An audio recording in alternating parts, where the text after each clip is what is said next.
Good morning and happy Father's Day, dads everywhere.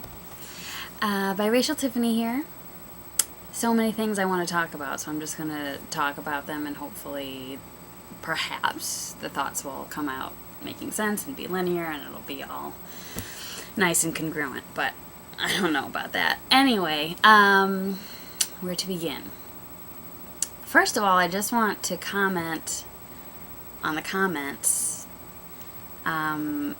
Lots of the N-word images of people hanging from trees, and I just don't know why people want to be hateful in that way. I just don't get it, and I'm glad I don't get it. But I think it's worth mentioning.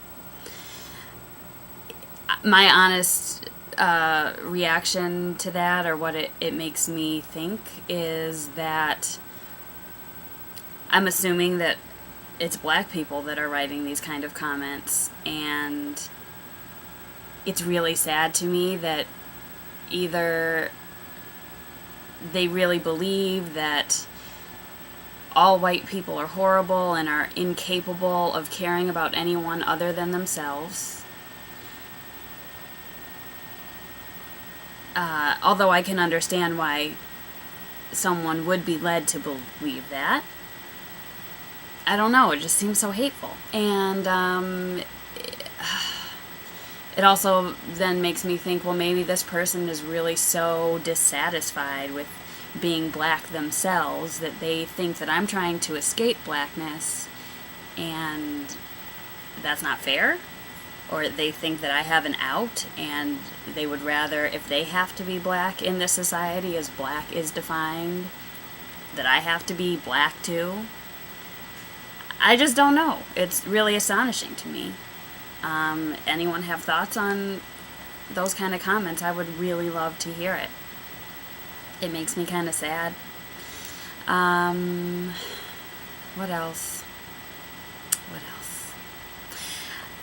Okay, people, said, do you want people to make other mixed babies so they can be confused like you, and blah, blah, blah, and this is what I have to say about being biracial, because clearly I have talked about hardships and confusion, but I guess I failed to say that I think being biracial is wonderful, and I think it's a great opportunity to, I guess, okay, this kind of goes along with what I was just talking about, where if you're biracial and both sides of your family are in your life, from day one, you know love from black people and white people, and you see black people and white people loving each other. And I think a lot of the dissension between the two communities has to do with feeling like the other doesn't have the capacity to love you, and that you don't have the capacity to relate and love them. I think that's a big part of the race problem. So being biracial, in certain circumstances, not every circumstance is the same, not everyone grows up knowing both sides of their family, it could go so many ways. So I really am always only speaking about my experience and perhaps those of others that I have talked to about it. But, there's no doubt in my mind, ever, nowhere, no doubt, that white people can love black people and black people can love white people, and, just no doubt, or else I wouldn't exist. A lot of this whole thinking about biracial started for me when I saw the movie Glory again, like for the third or fourth time, 3 years ago, and for the first time it struck me that this is the history of our country, and given that this is true, it's really quite miraculous that I even exist. Especially coming from, my parents coming from West Virginia and Kentucky, which are pretty racially divided places. Wow. That's school. And I was reading an article, of course, about Obama and the campaigning, and it seemed as though West Virginia and Kentucky were places they had a hard time campaigning because those people were not ready to vote for a black man. And I understand that he identifies as black, and I'm becoming more comfortable with that daily, and I never intended to like try to sway people to not be for Obama. I'm just talking about my own feelings about that, and that's all. Anytime I ever bring that up, so I hope that doesn't offend people. But anyway,